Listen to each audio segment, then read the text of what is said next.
안녕하세요. 쾌도남만 이현우입니다. 김한길, 안철수 새정치 공동대표, 전 공동대표가 지난해 재보궐선거 이후에 패배 후 사퇴한 데 대해서 무책임하다 이런 얘기가 나왔습니다. 패배의 책임을 진 게 무책임하다는 겁니다. 이런 비판에 나선 사람이 친노 측 혁신이어서 논란이 커지고 있습니다. 친노 측 김경엽 사무부총장은 비노는 새누리당원이 잘못 입당한 것이다 이런 얘기까지 했습니다. 어이없는 편가의의 속내 잠시 후 살펴보겠습니다.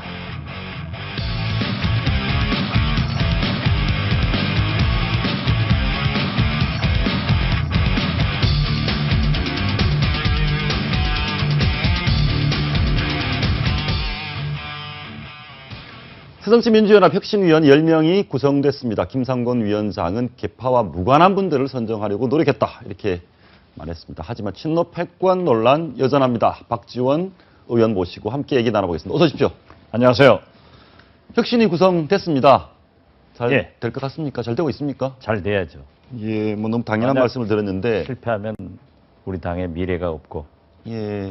우리 한국 정치에도 불행한 결과가 옵니다. 그런데 김상곤 위원장께서는 뭐 개파와 무관한 분들을 잘 모시려고 했다는데 저희가 혁신의 면면을 보니까 뭐 조국 위원을 비롯해서 뭐 친노 측이 많이 기울어 있지 않나 이런 얘기를 합니다.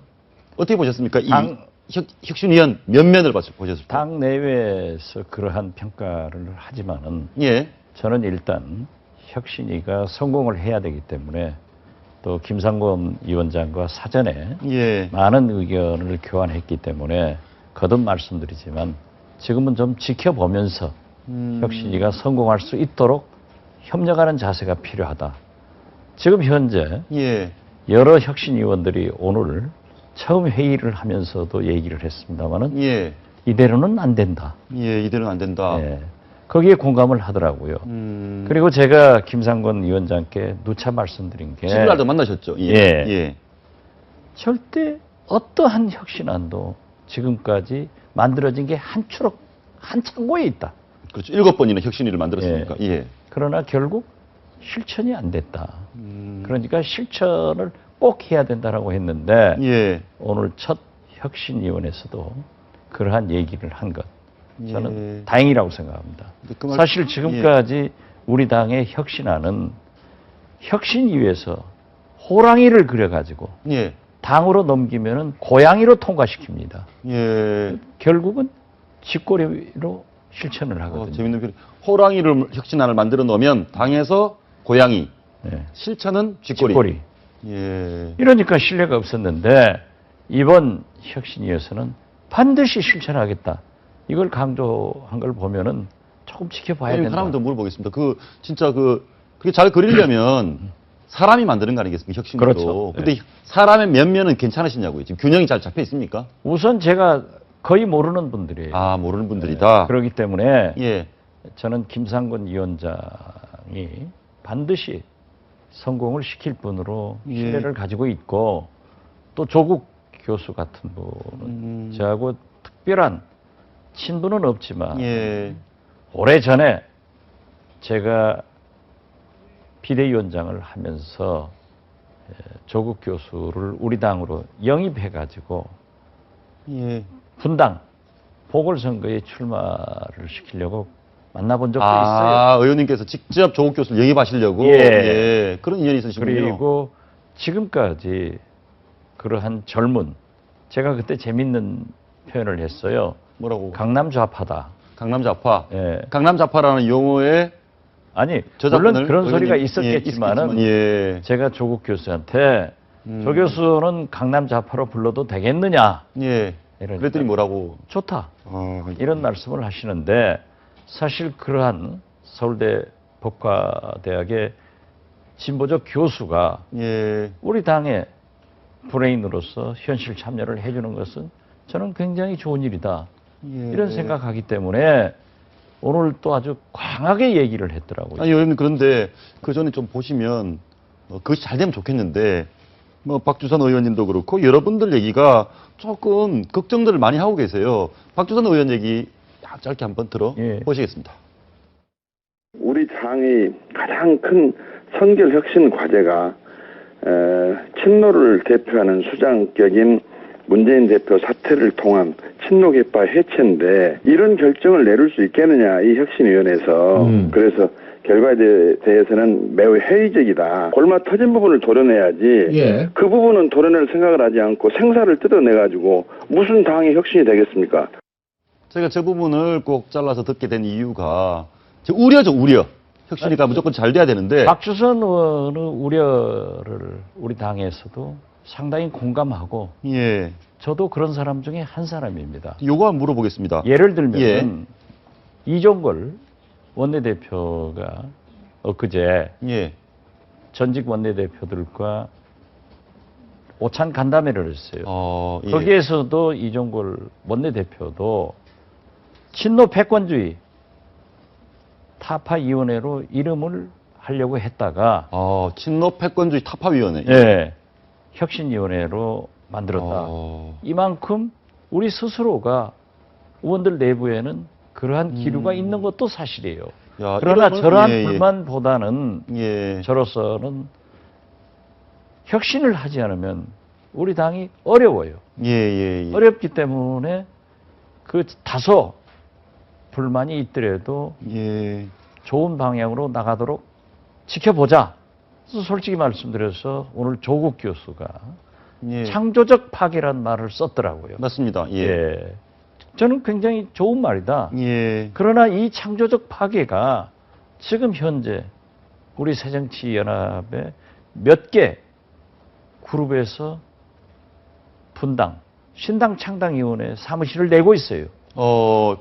일부 지금 새정치민주연합 그룹 내에서 신당 준비를 창당 하고 준비를 하고 있습니다. 있다. 아이고. 예. 예. 상당히 깊숙하게 하고 있는데 그 신당 창당 준비가 깊숙이 돼 있으면 이미 분당을 한다는 거네요. 당연히. 그러니까 예. 혁신위원회가 잘 해야 된다. 어.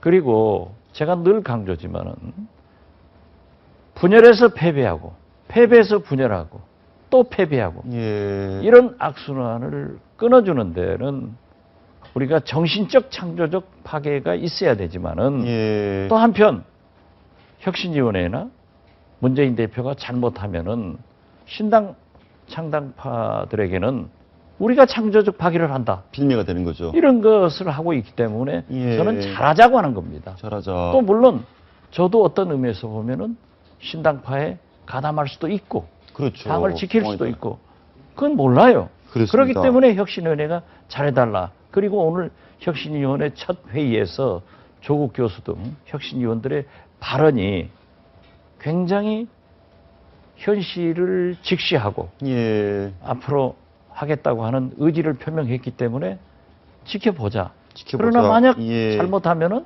그 창조적 파괴가 분당으로 갈 수밖에 없다 하는 것을 저는 말씀드리는 겁니다. 그 신당 혁신위원회가 원래 친노계파 청산위원회 타파 그런 식으로 패권주의 청산위원회. 패권주의 청산위원회. 예. 예.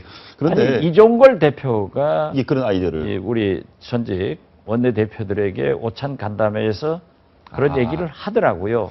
그만큼 절박하다. 우리 당의 현실적인 문제는 방금 박주선 의원이 말씀하신 대로 있다 이겁니다. 아니, 이것을 없다고 부인하면 안 되죠. 저희가 이제 가장 걱정하는 부분이 이런 겁니다. 골마 터진 부분이라는 게 친노 패권입니다. 패권입니다. 그리고 생사를 골마 터진 부분 두고 생사를 이렇게 하면 안 된다는데 생살이라는 게 결국은 멀쩡한 중진 의원 또는 비노계 의원 아니냐 이런 거 아니겠습니까?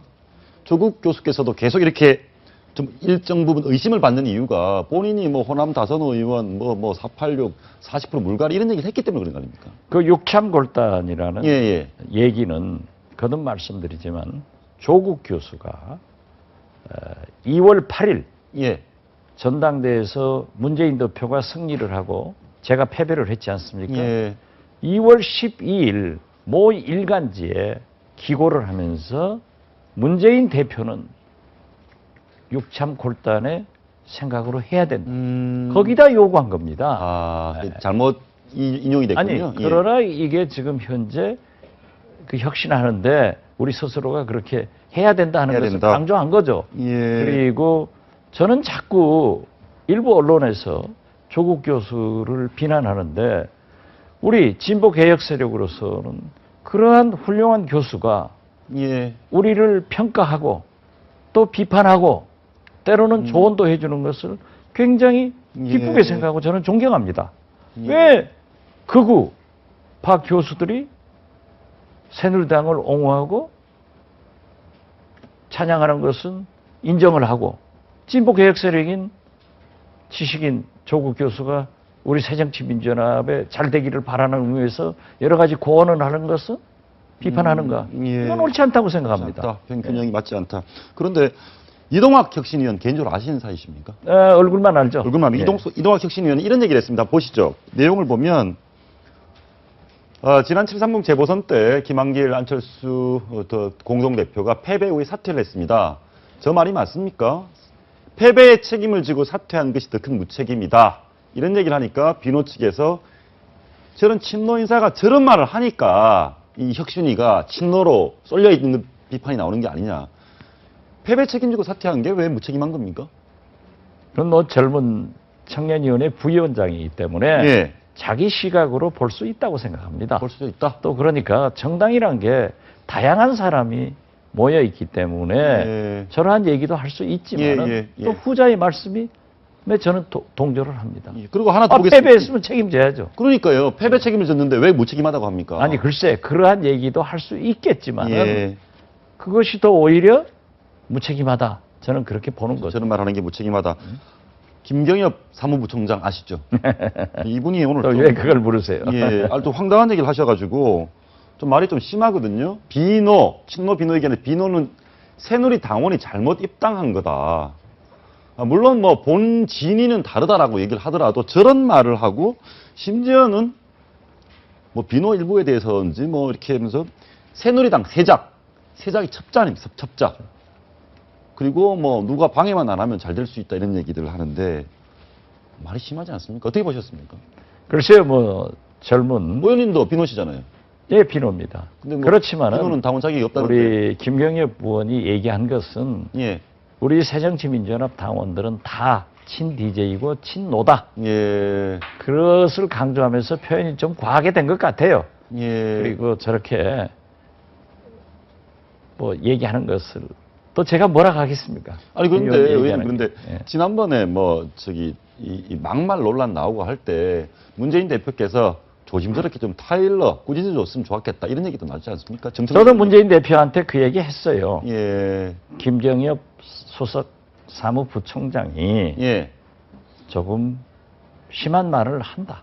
예. 그렇기 때문에 좀 자제를 시키는 것이 좋겠다라고 개인적으로는 말씀을 했어요. 그랬더니 문재인 대표가 뭐라고 했습니까? 그건 자기도 잘 알겠다라고 예. 했는데 김경엽 의원이 뭐 노동운동권 출신으로 예. 혈기 방자해서 저렇게 얘기한 것을 제가 여기서 뭐라고 하겠습니까? 아니 그런데 뭐 그냥 저는 듣고 웃어야지. 뭐 저는 정신을 모르지만 듣고 웃는 것도 맞겠지만 당에도 어른이 있지 않습니까? 어른들이 너무 이렇게 혈기가 넘쳐서 말씀하신 대로 그러면 좀 자제를 억지시켜야 되지 않습니까? 해야죠.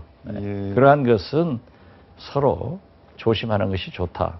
저도 많이 실수합니다. 예. 우리 지금 새정치민주연합은 특히 저러한 발언들은 잘하는 것도 중요하지만은 실수를 안 해야 되거든요. 실수를 안 해야 된다. 예. 예. 그런데 뭐 저도 때때로 저 말 잘못해서 얻어맞지는 않았지만은 트위터 2번 그렇죠. 잘못 날려가지고 혼났습니다. 혼났죠. 예. 예, 그래서 저는 바로 한 번은 술 마시고 하고 한 번은 제가 잘못 눌렀고 쓴 건 사실이에요. 그래서 바로 내가 잘못했다 인정을 하시는 게. 인정을 하고 깊게 사과를 했죠. 예. 그러니까 아마 김경희 부원도 저런 보도를 보면은 자기가 좀 과했구나 예. 하는 얘기를 할 수 있고 저도 만나면은 한번 충고해 주려고 그래요. 저분이 저러니까 당장 또 분란이 생깁니다. 바로 조경태 의원께서 오늘 저 쾌도남마랑 통화를 하면서 말씀 좀 하신 게 있습니다. 들어보시겠습니다. 당의 통합을 제외하는 그런 발언이라는 그런 지적들이 많이 있는 것 같고요. 결국은 친노 패권 세력들이 자기들끼리만 하겠다는 그런 그 의도를 지금 드러낸 것이다라고 보고 있습니다. 조경태 의원의 해석은 어떻게 보십니까? 저 말도 과합니까? 저 말도 일리가 있어요. 그죠? 예. 제가 뭐 황희정성 같습니다만은 예. 일부 우리 당의 원로들도 그런 얘기를 합니다. 나갈 사람 나가라. 예. 우리끼리 하겠다. 음. 그래서 저도 그분한테 찾아가서 어떻게 그런 말씀을 할 수 있느냐라고 예. 항의한 적도 있습니다만은 예. 말 조심히 해야죠. 그렇습니다. 계속 그런 일이 생기는데요. 그런데 어떻게 꼭 저런 것만 모아가지고 저한테 물어보세요. 아니 모아서 물어본 일부러 그런 건 아니고 어르신이니까. 일부러 당내에 그런 것까지 뭐 당내 원로 지금 뭐 있으니까. 친노 비노 한번 싸움 붙여보려고 하는 것 같은데 하세요.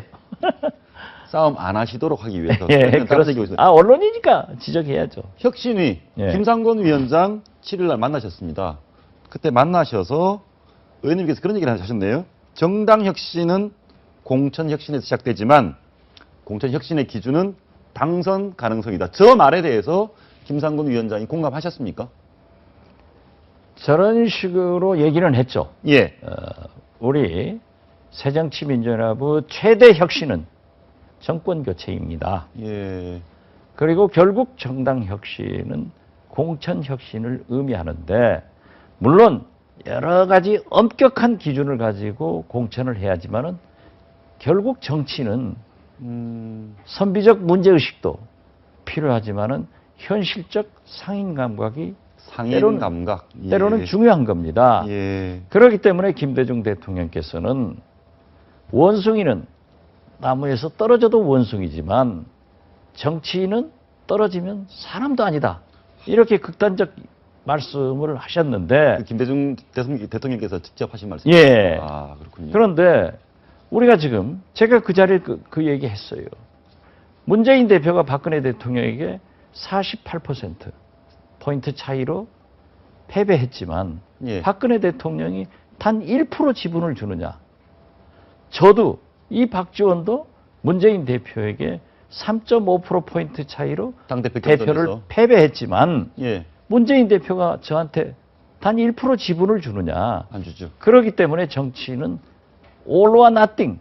당선이냐 낙선이냐. 아. 두 가지만 있기 때문에 진검승부를 하고 싸우는 거다. 그렇기 때문에 혁신 공천은 우리 당의 최대의 혁신은 정권 교체에 있고 그 정권 교체를 하기 위해서는 이길 수 있는 당선이 많이 돼야 된다. 당선이 되는. 예. 그래서 문재인 대표도 당대표 나왔을 때 이기는 정당을 만들겠다고 했잖아요. 예. 그걸 이기는 정당을 만든다고 했다가 4.29 재보선에서 사패해가지고 오늘까지 공경을 겪은 거죠. 그렇습니다. 예. 그러니까 그러한 혁신을 하자. 예. 자, 거듭 말씀드리지만 혁신위에서 호랑이를 그렸는데 예. 그게 혁신위원회가 최종 결정기관이 아니에요. 그러니까요. 예. 그러면 최고회의로 넘어오고 당무회의로 넘어와서 고양이로 통과시킨다고요.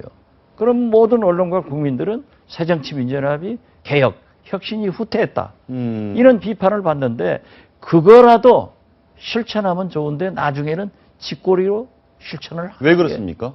이해관계가 얽혀져서 그렇습니까? 얽혀서 그러는 거죠. 예. 그러면서 제가 그 얘기도 했어요.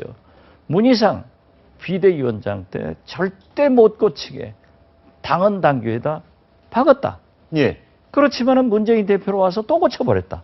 그렇죠. 네. 뭐 룰, 그래서 이 뭐 당헌 당규라고 하는 것은 선거 경선 룰도 바로 우리가 고치는데, 헌법이 아니에요. 예. 정당의 헌법이다. 말은 그렇지만은 개헌을 하려면은 얼마나 복잡합니까? 그렇죠. 못하는 거예요. 그래서 절대 혁신안을 내더라도 실천이 될 수 있도록 해야 된다라고 했더니 김상곤 위원장이 그러시더라고요. 못 고치게 하겠다. 예. 그건 순진한 얘기입니다. 이게 지금 100일 플러스 마이너스 알파면은 6, 7, 8, 9월 달에 끝나는 거예요, 혁신위원회는. 예. 그러면 다시 일상 당무로 넘어온단 말이에요. 예. 그러면 결국 문재인 대표가, 현 최고회의가, 현 의원총회가, 현 당무회의가 얼마든지 고쳐가지고 또 바꿔올 수 있다. 예. 쥐꼬리로 만들 수 있으니까 뒷골이, 예. 근데 이걸 잘해야 된다 하는 조국 거예요. 교수가 오늘 처음 혁신위원회 나가가지고 한 말씀 하셨습니다. 예. 칭찬하신 조국 교수가 예. 한번 얘기 한번 들어보시겠습니다. 새정치연합은 바뀌어야 합니다. 국민과 지지자들은 마지막 기회를 주었습니다. 이런 혁신이 실패하면 다가오는 총선과 대선의 결과는 불문가지입니다. 만들어진 혁신안을 즉각 집행하고 실현해낼 수 있어야 합니다. 저는 문재인 대표와 130명 국회의원분들이 당과 국민을 먼저 생각하시며 혁신위 활동과 결정을 존중하시리라 믿습니다. 그래서 말씀을 보면 저는 그게 보이는데 혁신을 즉각 집행하고 실현할 수 있어야 된다는데 혁신위는 집행권이 없습니다. 그렇죠. 그럼 그러니까. 예, 집행권이 있는 최고위원 두 분이 공석이지 않습니까?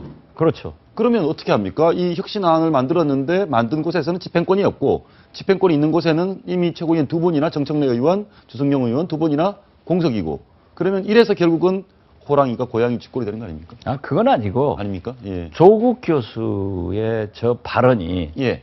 제가 평상시에 주장했던 또 방금 전에도 얘기했던 것하고 의미는 똑같습니다. 예. 아주 좋은 발언이에요. 예. 그런데 지금 최고회의에서 호랑이 만들어 놓으면 고양이로 통과시킨다. 그러면서 최고위원 두 분이 공석 중이다.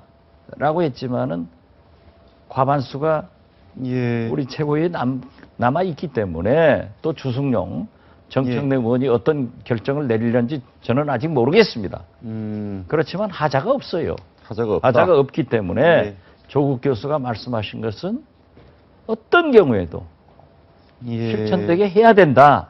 이런 말씀 아니에요? 그리고 저도 수차 얘기했지 않습니까? 예. 호남 민심이 아니라 전 국민의 보편적 민심은 새정치민주연합이 이대로는 안 된다. 예. 이걸 제가 몇 번 강조했어요. 이 쾌도남마에서도 내가 예, 수차 예. 얘기한 것 같습니다. 예. 지금 조국 교수가 말씀한 것도 새정치민주연합이 지금 이대로는 안 된다는 것 아니에요. 그건 그렇기 대한민국 때문에 국민이 다 아는 것 같습니다. 예, 혁신을 해야 되고 혁신을 해서 뭐 보고서만 내는 게 아니라 이게 반드시 실천돼야 된다. 이게 마지막이다 하는 제 의견하고 똑같아요. 예. 그런데 여전히 그 의문은 남습니다. 조국 교수 스스로가 뭐 굉장히 물갈이 얘기를 했었고 혁신이라는 것이 사람을 쳐내는 게 혁신으로 사람을 쳐내는 쪽으로 가지 않을까라는. 아, 그렇습니다. 예. 예. 저 지금 나와 있는 40% 교체 이상 실행, 4선 이상 다수 용퇴 저기에 동의하신다는 거 아니지 않습니까? 혁신 공천은요, 현역 의원의 물갈이고 혁신은 인적 청산이 반드시 따라야 되는 겁니다. 예. 그럼 저렇게 해야 됩니까? 때문에 저 발언에 대해서 제가 이유를 제기한 건 사실이에요. 예. 그러나 원론적으로 찬성하는 겁니다. 아, 원론적으로. 네, 원론적으로 찬성하는데 왜 저러한 것을 먼저 얘기하느냐. 아, 그렇군요. 그것은 곧 분당으로 재촉하는 길이다. 예, 당이 쪼개지는데 자극제가 될 수 그러니까 있으니까. 예. 혁신안을 내면서 토론을 해서 그러한 필요성을 지금요, 새누리당이건 저희 새정치민주연합이건 거의 지금까지 현역 의원의 물갈이가 30 내지 50%가 됐어요. 그렇죠. 굉장히 많이 됐죠. 예. 예. 인적 청산 없는 혁신은 없습니다. 음. 그러나 먼저 할 말이 있고 나중 할 말이 예. 있는데 지금 제가 얘기하는 것은 우리 새정치민주연합이 어느 때보다도 어려운 처지입니다. 예. 그 전에는요, 분당의 말이 없었어요.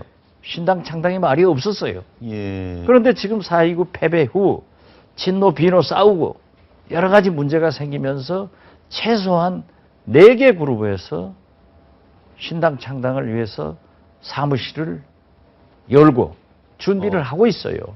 그러나 언제 아니, 사무실까지 열어서 당 창당 준비를 하면 당이 쪼개지는 게 얼마 안 남았다는 얘기 아니죠? 아니 그러니까 예. 언제 이분들이 한꺼번에 합쳐서 어떻게 될 건 모르죠. 또 혁신이가 잘하고 모든 것이 공감이 되면은 당시 뭉칠 수도 있는 거예요. 예. 그렇기 때문에 저는 제일 중요한 것은 분당을 할 수 있는 구실을 문재인 대표나 김상곤 혁신위원장 주지 마라 이거예요. 예. 그러면 분당되면은 문제가 없다. 당신들 나갈 사람 나가라. 우리끼리 하겠다라고 했지만은 지난 19대 총선 때 예. 한광옥 의원이 정통민주당을 창당을 합니다. 예.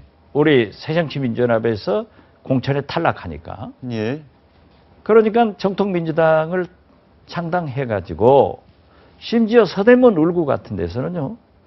정통민주당에서 공천받은 사람이 850표를 아이고. 득표하고 우리 김용호 위원장은 600표 차이로 낙선을 했어요. 예. 송파병구 정진환 의원 같은 분은 송파병구가 분구된 이래 한 번도 저희 새정치민주연합 민주당이 패배한 적이 없는데 예. 거기에도 정통민주당 후보가 나와서 몇천 표를 가져가 버리니까 패배를 했단 말이에요. 새누리당이 패배했죠. 예, 그래서 예. 19대 때 지역에서 6석, 비례까지 하면은 우리 그러니까 야권에서 7석을 잃었습니다.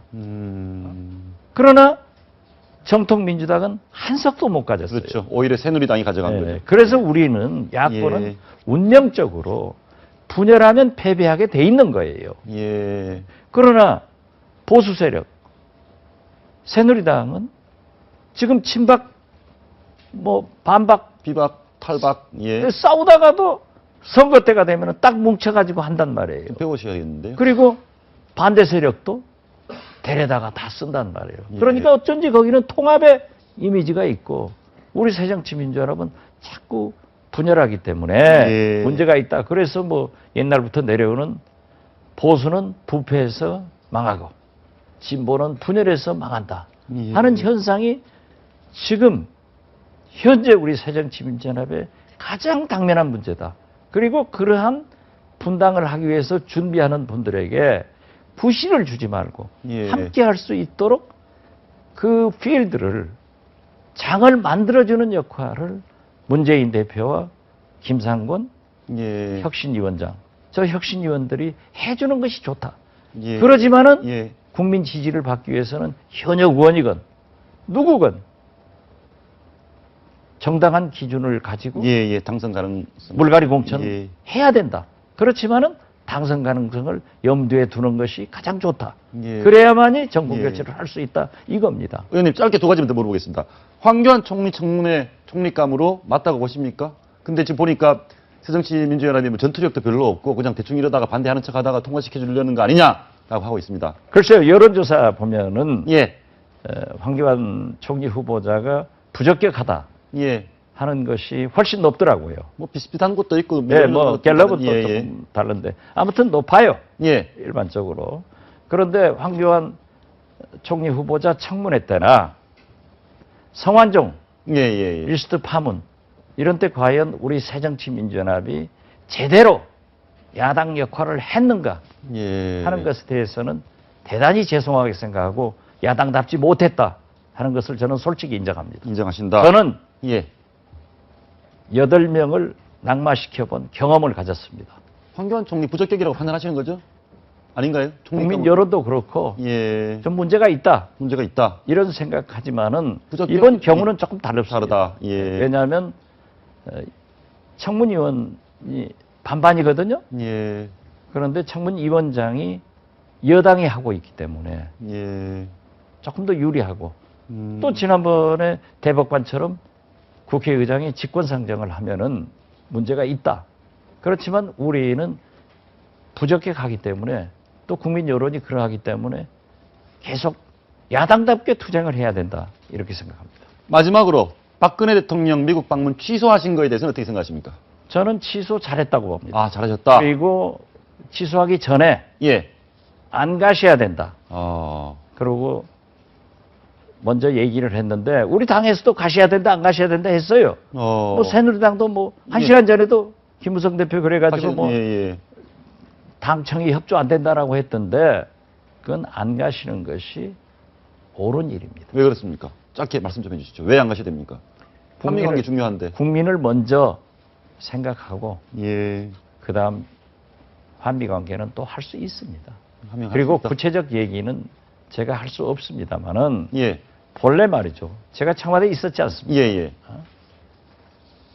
대통령의 건강은 국가 원수의 건강은 그 나라 안보의 제1호입니다. 그래서 우리나라 대통령에게도 감기 등 감염 환자는 접근을 못하게 돼 있습니다. 그래서 저는 박근혜 대통령이 현장에 가시는 것도 바람직하지 않다. 그러나 가시는 것도 진두지휘를 하셔야지 어디로 가셨느냐. 이렇게 2주간 아무런 말씀하지 않다가 컨트롤 타워가 없다가 이제 우왕좌왕하는 말씀하셨어요. 것은 뭐 병원도 공개하라고 말씀도 하시고 했는데. 그건 14일 후에예요. 예. 난리가 난 다음에예요. 그렇기 때문에 지금도 명확하지 않지 않습니까? 예. 그래서 그러한 문제는 지적을 하지만은 미국은 안 가시는 미국은 안 가시는 것이 훨씬 잘했다. 저는 그렇게 봅니다. 알겠습니다. 잘하신 건지 조금 더 지켜보고 싶긴 한데. 국민 여론도 안 가신 게 잘했다고 하는 거예요. 예. 알겠습니다. 빨리 당내 분열 잘 좀 봉합하십시오. 잘 되도록 우리 문재인, 예. 김상권 위원장한테 잘 보도해 주십시오. 알겠습니다. 오늘 말씀 감사합니다. 예, 감사합니다. 건강 상태는 좀 어떠십니까? 안 좋습니다. 어제 그 발표 듣고 나서부터 몸이 더 안 좋아지네요.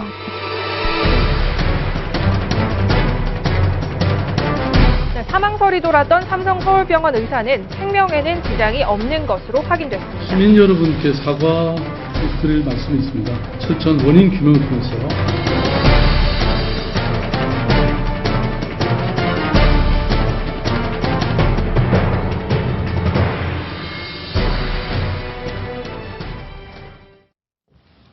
박원순 서울시장과 설전을 벌였던 메르스 의사, 일명 메르스 의사 35번 환자 의사의 뇌사 상태에 빠졌다는 오보까지 나왔습니다. 매우 위중한 것으로 전해지고 있습니다. 지병도 없었던 젊은 30대 의사가 왜 이렇게 상태가 악화된 걸까요? 오한진 가정의학과 전문의, 박태균 식품의학 칼럼니스트, 최진영 변호사 모시고 분석해 보겠습니다. 어서 오십시오. 네, 안녕하십니까. 제일 먼저 궁금한 게 너무 안타까운데 네. 굉장히 젊으시고 건강한 분도 이럴 수가 있습니까? 이럴 수 있죠. 예. 우리가 상황이 어떻게 될지를 예측할 수 있는 방법은 없지 않습니까? 예. 이렇게 젊은 분이 정말 이런 상황으로 갔다는 것이 참 안타깝고, 예. 뭐 어떻게 보면 너무나 참 죄송합니다. 이 막지 못한 이런 부분을 국민 모두가 다 예. 죄송하다고 생각해야 되는 건데, 이게 개인의 면역력이라든지 예. 개인의 상황에 따라 다 다를 수 있기 때문에 이럴 수 있다는 것을 다 알고 있어야 될 것 같습니다. 이해할 수 있다. 근데 저는 두 가지 측면에서 진짜 나이 드신 할머니도 쾌차하시는데 젊은 의사분이 너무 예. 아마 그래서 더욱 국민들이 그 충격을 받았을 것 같은데요. 예. 저는 두 가지 측면에서 분석을 해봅니다. 일단은 첫 번째 가능성은 처음에 이제 바이러스가 좀 과하게 다른 사람보다 과하게 들어갔다. 노출됐을 가능성이 있다는 거고요. 예, 또 한 가지는 또 한 가지는 이 스트레스 환경이 굉장히 노출되지 않았습니까? 그 논란 때문에 말이죠. 그렇죠. 그 논란 때문에. 그래서 사실 스트레스는 면역력을 막 떨어지고요. 그때 그 이 사건 이후에 서울시의 발표 이후에 굉장히 화를 낸 거 아닙니까? 예. 순간적으로 이게 나쁜 호르몬, 그래서 소위 스트레스 호르몬이 굉장히 많이 나오게 됩니다. 그러면 면역력이 뚝 떨어져가지고 예. 그 자체가 이미 그 자체가 뭐 병을 일으키는 건 아니지만 그 이미 그런 환자한테 굉장히 상태를 나쁘게 하는 데는 스트레스가 아주 굉장히 큰 작용을 하게 됩니다. 저희가 한번 정리해봤습니다. 네. 이분이 5월 27일 날 이때 이제 14번 환자의 옆 환자를 진료하다가 감염된 걸로 확인이 됐습니다. 그리고 이때까지는 증상이 나타나지 않았습니다. 그죠? 네. 증상이 없는 상황에서 재건축 총회에 참석을 했고 31일 날 이제 증상이 나타납니다. 증상이 나타나고 2일 날 확진 판결을 받고 입원을 하고 4일도 확진 저는 2일로 알고 있는데 예. 그리고 박원순 서울시장이 심야 브리핑을 합니다. 네. 이 브리핑 때 이 의사가 메르스 증세가 있음에도 불구하고 돌아다녀서 1,500명 이상이 감염될 위기에 처한 그런 내용을 말씀을 하니까 본인은 결백하다. 그게 아니다. 나는 증세가 없었다라고 얘기를 하고 악화됐습니다. 8일 날. 그리고 11일 한 매체가 뇌사했다는 오보까지 냈고요. 지금은 여전히 상태가 좋지 않다. 이런 과정입니다. 네. 그런데 지금 에크모를 장착을 했다는 게 있습니다. 예. 에크모가 뭡니까? 에크모가 영어로 하면 이제 예. 익스트라 코포리알 멤브레인 옥시제네이션 그래가지고 예. 체외에서 예.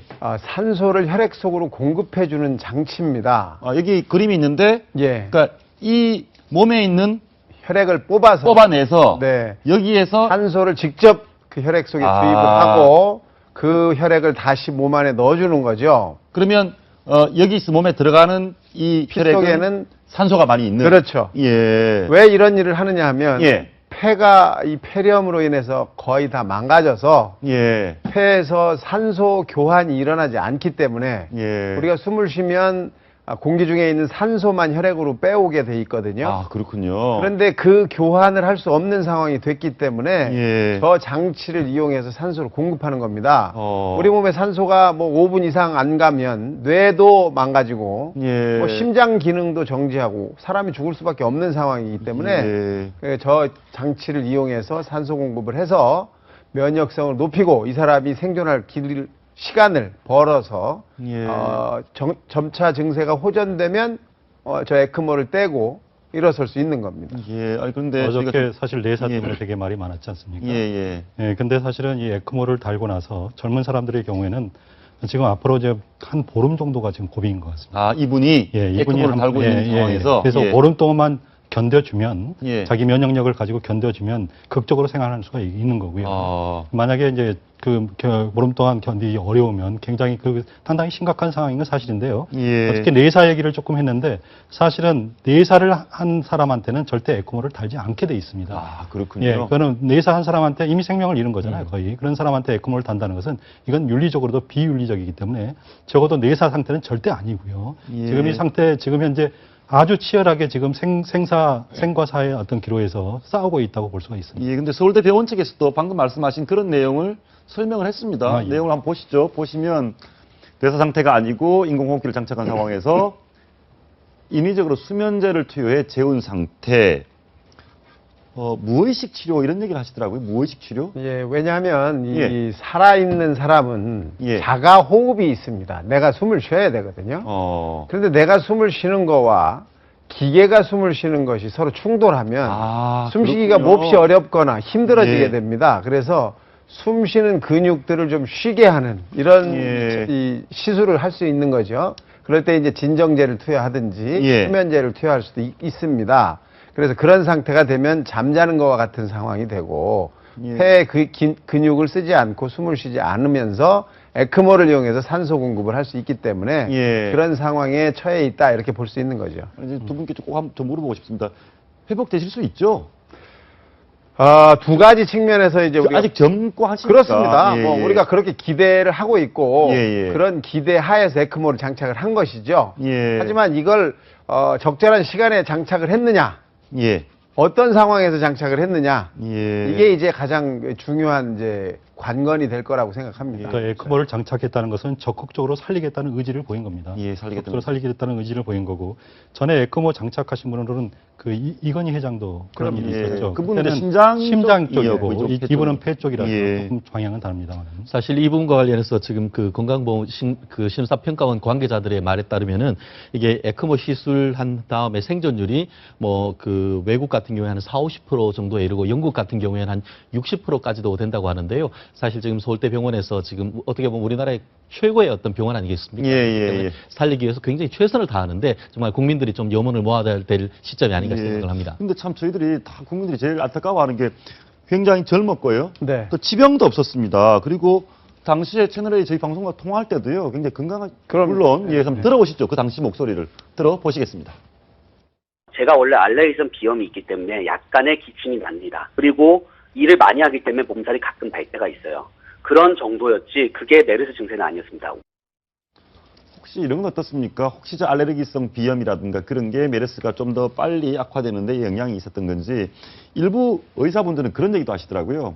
이 대학병원 의료진들이 너무 일이 너무 많아서 수면이 부족하다거나 이렇게 몸이 너무 피곤하면 면역력이 좀 떨어졌던 거 아닌가 이런 얘기도 있거든요. 그렇죠. 전부 우리가 이제 국가대표 선수들 있지 않습니까? 예. 뭐 어떤 부분이든 다 있는데 이 선수들은 굉장히 건강해서 감기에 한 번도 안 걸릴 것 같이 생각을 합니다. 운동선수들요? 그렇죠. 예. 하지만 이분들은 굉장히 자주 감기에 걸립니다. 운동선수들이요? 네. 예. 왜냐하면 운동을 심하게 하고 나면 그 다음날 면역성이 뚝 떨어져요. 그래서 꼭 그 다음날쯤 감기를 걸리는 경우가 많습니다. 역시 마찬가지로 이런 경무에 시달리는 분들은 시달린 다음에 바로 직후에 이런 감기라든지 뭐 이런 호흡기 질환에 쉽게 노출될 수 있고 면역성이 떨어질 수 있고요. 또 한 가지는 알레르기성 비염이라고 하는 것은 기관지 천식과 같은 병의 일종입니다. 예. 그래서 알레르기 질환 중에 하나이기 때문에 이분도 천식의 어떤 요인, 소인을 가지고 있었을 가능성이 있거든요. 예. 그래서 이 두 가지가 합쳐지면서 더 심각해질 수 있는 그런 상황을 만들 수 일반적으로 있다. 예. 일반적으로 기저질환이라고 했을 땐 말이죠. 예. 만성폐질환을 얘기하지 않습니까? 근데 그 중에서도 만성폐쇄성폐질환, 즉 COPD의 경우를 오래 앓고 있다 하면은 굉장히 더 위험해질 수가 있는데 그 알레르기성 비염이라든가 천식의 경우에는 조금 그 기저질환이라고 보기는 좀 어렵고 말이죠. 그보다는 좀 특별히 가벼운 면역력을 질환. 예. 떨어뜨리는 건 아닙니다. 면역력을 떨어뜨리는 건 아니다. 근데 다만 그런 거 있는 것 같습니다. 저도 이제 그 로펌에 있는 그 변호사고 그 대형 병원에 있는 의사들은 예.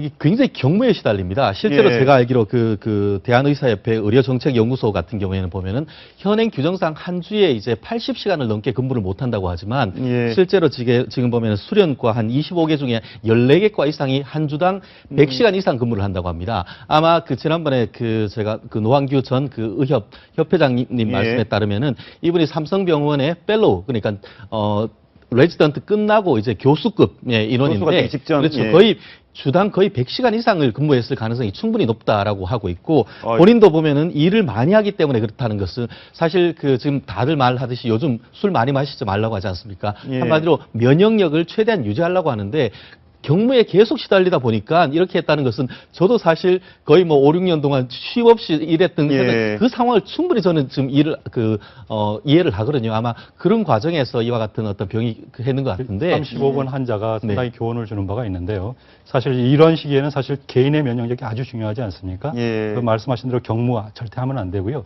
스트레스를 가도록 덜 받고 그다음에 충분한 휴식과 수면을 취하는 게 지금 상태에서는 아주 예. 중요한. 그런데 보니까 이 퇴원하신 분들, 치료받으신 분들, 확진 판결 받으신 분들이 네. 다 다릅니다. 다 다르죠. 자기 증세에 대해서 한번 들어보시고 얘기 나눠보시죠. 들어보시죠. 그냥 감기 걸린 거랑 똑같죠. 좀 나고. 감기 걸린 거랑 저 같은 경우에는 기침도 없었고, 가래도 없었고. 기침을 막 하고 막 이불을 뒤집어 써도 춥고 땀이 나고 막 그러더라고. 처음에는 너무 황당하고 몸에 갑자기 없던 열도 막 생기는 것 같았었고요. 근데 지금은 진짜 기분 좋고 진짜 감사합니다. 저렇게 다양한 나이대에서 완치되신 분들인데 네, 네. 뭐 증상이 없는 경우도 30%나 있네요. 메르스 걸렸는데. 그럼요. 개인의 면역에 따라서 증상은 완전히 달라집니다. 우리가 감기를 걸려도 어떤 사람은 쉽게 회복이 되고 예. 어떤 사람은 뭐 상당한 기간 동안 아프고 기침하고 고생하시는 분이 예. 있거든요. 예. 그 자체가 바로 개인의 면역과 연관이 있는 거죠. 예. 독일에서 나온 연구 하나를 말씀드리고 싶은데요. 예. 독일에서 사우디아라비아 환자들 한번 국민들을 10,000명을 조사를 해봤습니다. 10,000명. 네, 10,000명을 조사했는데 그 중에 한 100명 정도가 항체가 있었습니다. 항체가 있었다는 건 다시 말해서 그 바이러스가 한번 침투를 했다는 거거든요. 그러네요. 몸속에 그러니까 전체 인구를 한번 따져보니까 그거하고 곱하면 되거든요. 예. 그 비율하고. 그러니까 약 한 4만 명 정도가 걸렸다. 한 번은 걸렸다. 감염이 됐다. 이런 얘기인데요. 근데 실제 환자 수는 1,000명 정도에 불과하잖아요. 예. 그렇게 보면 어떻게 보면 39,000명이란 훨씬 더 많은 숫자가 실제로는 가볍게 증상도 없이 그냥 넘어가 버린 거죠. 예. 그런 경우가 있다고 하니까 이거는 어떻게 보면 그게 사실 굉장히 중요한 논문, 그 렌시시라고 하는 아주 유명한 논문에 실린 독일 학회의 논문이기 때문에 이런 부분들은 조금 우리 국민들을 좀 안심시키는데 좀 도움이 되지 않을까. 정리를 해보면 4만 명 정도가 걸렸다가 4만 명이 하여튼 그 감염이 됐다가 그렇죠. 감염이 됐다가 그 중에서 지금 실제 환자는 1,000명이었으니까 나머지 하여튼 3만 몇천 명은 9,000명은 하여튼 증상이 없었거나 하여튼 뭐 그냥 치료를 받지 않았거나 하고 넘어갔다는 거죠. 예, 우리 좀 회복적인 할머니 한번 연결해 보겠습니다. 김복순 할머니. 할머니 나와 계십니까? 네. 예. 할머니 지금 괜찮으시죠? 괜찮아요. 예. 평소에 천식이 좀 심하셨다고 들었는데 지금 어떠세요? 그렇게 심하지 않았고요. 예. 아니 메르스 걸렸을 때 치료 받으실 때는 어떠셨어요? 많이 힘드셨어요?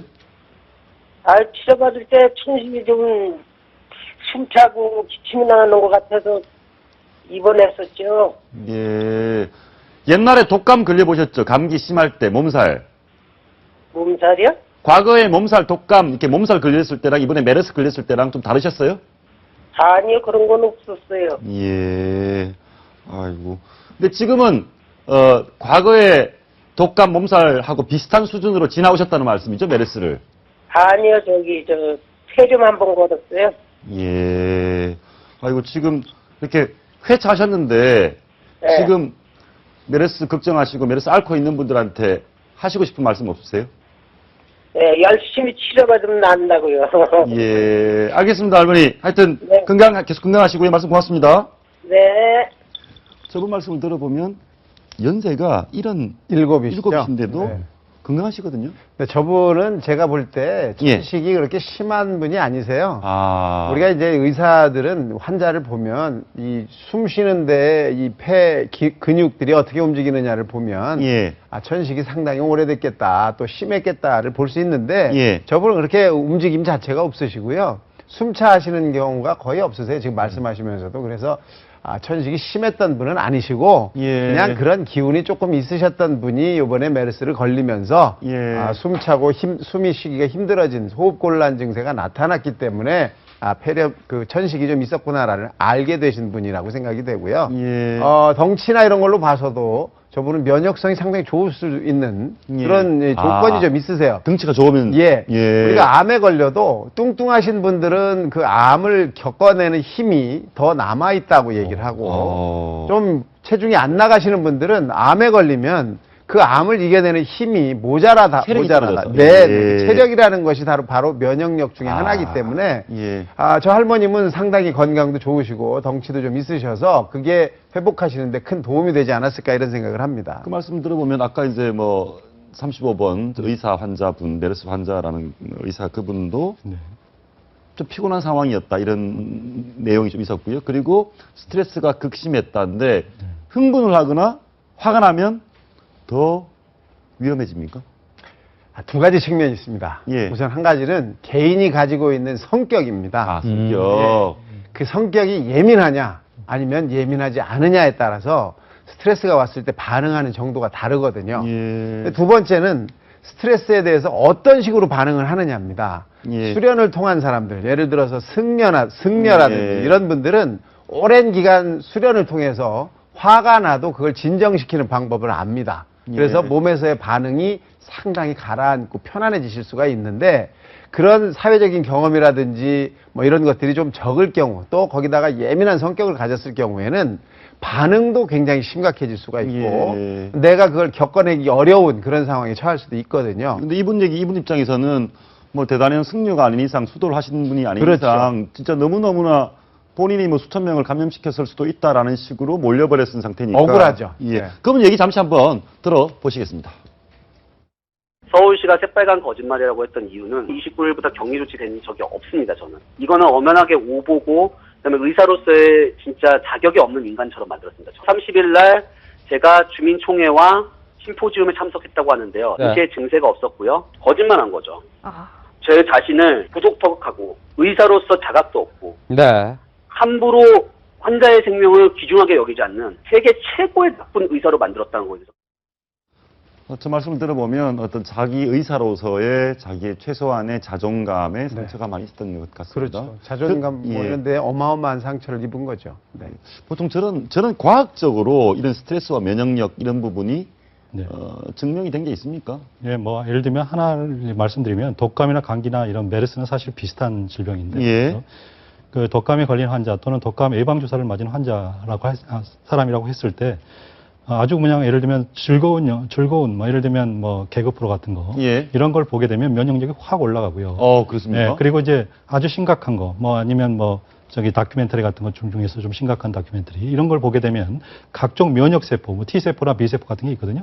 그런 면역세포들이 활성이 탁 떨어진다는 그런 연구 결과가 있습니다. 그러니까 예. 스트레스라는 것은 굉장히 어떤 병을 진행하게 하는 데 있어서 굉장히 큰 영향을 미칠 수밖에 없고요. 그때 되게 많이 억울했던 것 같아요. 저도 이제 그때 당시에 날짜를 정확하게 그게 서로 양쪽의 의견이 달랐지 않았습니까? 예. 그래서 제가 그때 나와서 얘기할 때 만약에 이분이 정말 처음에 얘기한 대로 그렇게 행동했다면 그거는 굉장히 의사로서의 윤리가 굉장히 문제가 있었다라고 이제 지적을 한 바 있는데 그 가정에서 얘기했죠. 그게 맞는다고 가정하고 그런 점에서 생각하면 굉장히 저도 마음이 아프고 미안한 생각이 들더라고요. 일단 미안한 생각이 들었고 지금 보니까 30일 날 개포동 재건축 총회에 참석을 하지 않았습니까? 예, 그렇죠. 지난달. 그러면 지금 대충 봐가지고 오늘까지 이제 소위 잠복기가 끝나가거든요. 예. 그러니까 그 숫자에서 1,500명 정도 됐죠. 예. 그러니까 그분들이 만약에 지금 현재까지는 발생한 분이 없지 않습니까? 없죠. 없으면은 그분들의 경우에는 완전히 그때 그럼 물론 이제 워닝을 하는 건 좋지만 사실은 그런 분은 없었던 게 의학적으로는 다행이죠. 35분 그 의사 환자분 말씀이 맞는 게 되는 네. 거죠. 예. 이 스트레스랑 면역이 연관이 있다는 거는 이 학문이 발달해온 과정을 봐도 압니다. 우리가 이제 저희가 학교를 다닐 때는 면역학이라는 책이 있었어요. 임뮤놀로지, 면역학 이렇게 딱 이름이 딱 떨어져 있었습니다. 그 뒤로 발전해서 임뮤노 뉴로 사이콜로지 이렇게 이름이 붙습니다. 예. 면역, 신경, 정신의학 이름이 이렇게 발전이 돼가는 거예요. 즉 정신과 신경과 면역은 연결이 돼 있다. 이렇게 쭉 연결이 된 학문들이 계속 발전하는 것만 봐도 예. 스트레스와 면역은 상당한 연관이 있다는 걸 알 수 있습니다. 예. 그런데 지금 이분도 뭐 심지어 이름, 뭐 어디서 무슨 일 하는지 가족까지 다 노출이 글쎄요. 됐습니다. 개인 정보가 완전히 노출됐죠. 이게 그리고 심지어는 또 뭐 박원순 시장께서 얘기한 이분이 어디 총회 참석했다는 그 조합원 총회 조합원의 150명 정도도 유출이 되고 이 부분은 뭐 개인정보 유출에 대해서 무슨 지금 그렇습니다. 사실 이 부분과 관련해서는 상당히 사실 우리나라의 개인정보가 굉장히 중요하게 되고 최근에. 저기 보십시오. 네, 뭐 24시간 동안 게재됐는데 심지어는 이 조합원은 뭐 물었더니 반발이 심하더라 이런 것까지 다 적혀 있거든요. 네, 그렇습니다. 한마디로 이제 개인의 어떤 그런 건강 정보라든가 아니면은 뭐 종교적 신념이나 이런 것들은 다른 개인 정보 중에서도 이른바 민감 정보라고 해서 개인정보보호법상에 아주 민감 정보는 주의해서 어떤 관리하도록 그렇게 돼 있습니다. 그래서 만약 이걸 개인의 어떤 민감 정보를 어떤 잘못해서 유출했다든가 오남용했을 경우에는 다른 일반 정보보다 손해배상이라든가 형사적 처벌 규정이 훨씬 더 높습니다. 근데 이 사건 같은 경우는 아시다시피 다른 것도 아니고 메르스와 관련되는 어떤 잘못 나갔을 경우에는 옆에서 왕따 당할 그럴 수 있는 그런 사건인 것이죠. 그러니까 요즘같이 SNS가 발달했기 때문에 이와 같은 것이 한번 유출된다고 하면은 결국은 한 곳에 홈페이지에서 내렸다 하더라도 그것은 벌써 미국 북극 남극까지 다 갔을 수 있을 정도로 피해가 심각한데 지금 그냥 단순한 실수다라고 내렸다라는 식으로 해가지고 꼬리 자르기 한다는 것은 앞으로 문제가 될 것이고 앞으로 모르겠습니다. 피해자들이 집단적으로 해서 서울시를 상대로 손해배상 청구하는 것도 충분히 예상 가능한 상황이 아닌가 싶습니다. 하나만 거기 관련해서 저는 너무 35분 의사분은 너무 지금 다들 안타까워하고 계셔서 그분이 뭐 거의 뇌사라는 이런 식으로 오보가 나오는 배경에는 서울시 관계자가 또 뭐 이렇게 좀 서울시와 일부 언론의 합작품이다 이런 얘기도 나오고 있습니다. 네, 특히 그런 것 같습니다. 서울시 관계자가 저런 얘기를 했다고 합니다. 예, 맞습니다. 지금 얘기했듯이 지금 얘기하는 것이 한국일보와 서울시의 합작품이 아니냐. 특히 이제 뭐 A 씨가 내 활동이 모두 정지돼서 어떤 회복이 불가능하다는 그런 취지로 이제 얘기를 했고 그거를 이제 한국일보가 받아 썼다는 과정에서 이제 이와 같은 일이 벌어졌다고 하는데요. 과연 어떤 팩트 자체를 제대로 확인을 했는 것인지 결국 뭐냐면 어떤 서울시 관계자의 가 얘기했던 의도는 뭐냐면 봐라 지난주에 있었던 밤 10시에 우리가 했던 발표가 정당하다라는 것을 어떤 강변하기 위한 나름대로의 어떤 면피성 발언이었는데 어떻게 보면은 한 사람의 생명은 정말 우주보다 소중하다고 하는데 어떻게 보면 정치적인 어떤 본인들의 정당성을 주장하기 위해서 한 사람의 물론 그렇게 단정할 수는 없죠. 건강의 상태에 대해서 저런 식으로 얘기했다고 하면은 정말 그것은 윤리적 비난을 풀어서 법적인 비난까지도 좀 가능하다고 봅니다. 예, 알겠습니다. 그런데 지금 서울시가 그 관련해서 서울시장이 사과를 했습니다. 사과를 했는데 그 정도 사과는 안 된다 이 말씀이시고 또 하나가 서울시립의료원에서 메르스 환자 받지 말자 한 거. 근데 그 내용을 밝혔더니 실제랑 달랐습니다. 네. 저희가 당초 알기로는 진료부장이라는 사람이 개인적 의견으로 메르스 환자 받지 말자라고 했는데 제가 직접 그 내용 전문을 확인해 보니까 보여주셨으면 좋겠는데 한번 보시죠. 실지를. 내용을 보시면 지금 서울 진료부장 이 사람이 보낸 메일에는 저 병원이 메르스 병원으로 지정된 메르스 아들 서울시 병원이죠. 예, 서울시 병원인데 메르스 환자 29개 의심되는 환자는 진료를 금지한다 이렇게 보냈거든요. 예, 그 다음 내용을 한번 보시면 나오는데 국립의료원에서 전원도 뭐 고필형 요한 이면서를 받지 하면서 진료부장이나 그래도 필요하다면 진료부장이나 의무부원장님께 상의해 주시기 바랍니다. 이런 얘기를 했거든요. 이 말은 진료부장 개인의 의견이 아니고 서울시 병원의 고위층 의무부원장까지 상의를 해달라는 얘기는 다 알고 있었다는 얘기 아닙니까? 이미 서로 연락이 됐을 가능성이 높은 거죠. 예. 여기 진료부장님께서 부원장님하고 상의해라 할 정도면 부원장님 예. 모르는 상태에서 저런 메일을 보내기는 어렵죠. 예, 예. 그러면 결국은 서울시장께서 진료부장 개인 얘기다. 진료부장만 보직 해임을 했는데 뭔가 그 병원 고위층에 이렇게 숨겨져 있는 게 있는 거 아닙니까? 네, 그런 것 같습니다. 저는 개인적으로 생각하기에 그 감사원 감사를 해야 된다고 생각합니다. 감사원 감사를 해야 된다? 왜냐하면은 지금 그 서울시에서 이제 해명한다고 하면서 지금 어떻게 보면 가장 중요한 사람인데 한 사람의 한 직원이 그렇게 했다 하면서 한 직원의 개인의 의견인 것이지 시 내지는 이 시립의료원의 공식 입장이 아니다라고 하는데 공식 의료원 입장이 그럼 도대체 뭡니까? 부원장까지 원장님까지 나와야 그렇습니까? 실질적으로 나왔던 거 보면 지금 진료부장과 어떤 의무부원장이라고 하는 것은 이른바 행정 라인에 있어서 내부적인 다 회의를 거쳐서 있기 때문에 예. 이 부분에 대해서는 감사원의 감사를 통해서 내부적으로 어떤 회의가 있었고 어떤 문건을 통해 어떤 결의가 있었기 때문에 이와 같은 그 행정을 담당하는 사람이 의사분들한테 보내는지에 대해서 명확한 어떤 체계를 밝혀야 되는 것이지 예. 그냥 이번처럼 꼬리 자르기식으로 완전히 꼬리 자르기 아닙니까? 꼬리 자르기식으로 어떤 개인의 의견으로 치부를 한다는 것은 앞으로의 어떤 이와 같은 것을 재발 방지 차원에서라도 명확한 어떤 그 사실 규명이 필요하다고 봅니다. 서울시에서 가장 지금 실수한 부분은 지금 이 메르스 환자 안 받겠다고 하고 그것을 덮는 과정에서 의무부원장과 상의를 하는 건데 진료부장 개인 생각으로 얘기를 해서 개인 보직 해임으로 끝났습니다. 이 부분은 감사까지 필요하다고 하셨고 사실 어찌 보면 우리 국민 입장에서는 개인정보 누출이 더 기분 나쁜 거거든요. 그렇죠. 예. 그래서 지금 개포동 재건축 조합 총회 참석했던 분 개인정보 유출 때문에 속상하게 계시는 그 조합 계시는 입주자 대표 우리 박종대 선생님과 전화 연결해 보겠습니다. 박종대 선생님 나오 계십니까? 네. 예. 개포동 주민들이 많이 자가 격리 통보 받았는데 주민들 좀 많이 불편해하시죠? 어떻습니까? 자가 격리를 받고 있는 사람 다 불편하게 생각을 하고 있습니다. 예. 불편하고요. 예. 그런데 일부 개인 정보가 누출이 되고 이 사람이 반발했다 이런 반응까지 유출된 거에 대해서는 좀 굉장히 좀 거기서도 좀 화가 난 분도 많이 계실 것 같은데요. 예, 그 개인 정보에 대해서 99명이 그 발표가 된 걸로 알고 있는데요. 예. 그 전체적으로 개인 정보에 대해서는 사실상 그 자가 격리 당한 것도 상당히 불편한데 개인 정보까지 그 유출이 됐다는 것은 심히 우리 그 개인 정보 자가 격리를 당하는 입장에서는 상당히 그 유감스럽고 불편한 문제입니다. 예. 근데 서울시에서 공무원하고 격리되신 분하고 1대1 특별 관리를 하겠다라고 하는데 서울시에서 하루에 2번, 3번 이렇게 잘 계신지 관리 전화는 자주 오십니까?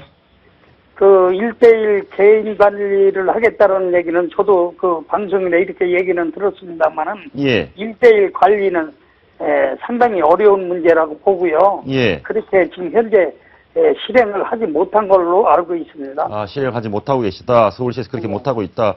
그래서 서울시가 시장께서 많이 애를 쓰는 것 같은데 지금 서울시가 박원순 서울시장께서 기자회견 하신 대로 기자회견 하신 대로 메르스 대응은 잘 하고 있다고 보시나요? 저는 그 시장님이 브리핑이나 기자회견 한 대로 거기에 따르면은 그대로 말한 대로 그렇게 실행을 했다든가 그렇게 행하고 있다라는 걸 저는 그렇게 느낄 수가 없습니다. 사실은. 알겠습니다. 뭔가 아쉬움이 많이 있는 것 같은데 서울시가 빨리 제대로 관리를 해줬으면 좋겠습니다. 박사님 말씀 감사합니다. 예, 고맙습니다. 다소 이런 부분이 있는 것 같습니다. 이렇게 서울시장께서 잘 하시려고 했는데 현실적인 재원도 한계가 있고 그런데 의욕만 앞서신 게 아닌가 이런 부분. 1대1 대응 관리라는 것은 한 사람이 한 사람을 맡는다는 건데 서울시의 공무원이 그 환자만 보고 있을 가능성은 없죠. 사실은 1대1 대응 관리라는 것은 상당히 어려운 부분이고 전화로 어떤 관리를 하겠다든지 이런 좀 현실적으로 가능한 말씀을 좀 하셨으면 저희가 좀 그렇게 그 정도까지는 하겠구나라고 알아들을 수 있겠는데 너무 좀 과잉 말씀을 하신 건 아닌가 이런 생각도 드네요. 그런데 어찌됐건 본인께서 또 지지도 많이 받으시고 있는 것 같고요. 예, 그런데 1대1 하다 보니까 어제 확인됐는데 세무공무원이 전화해서 잘 계시는지.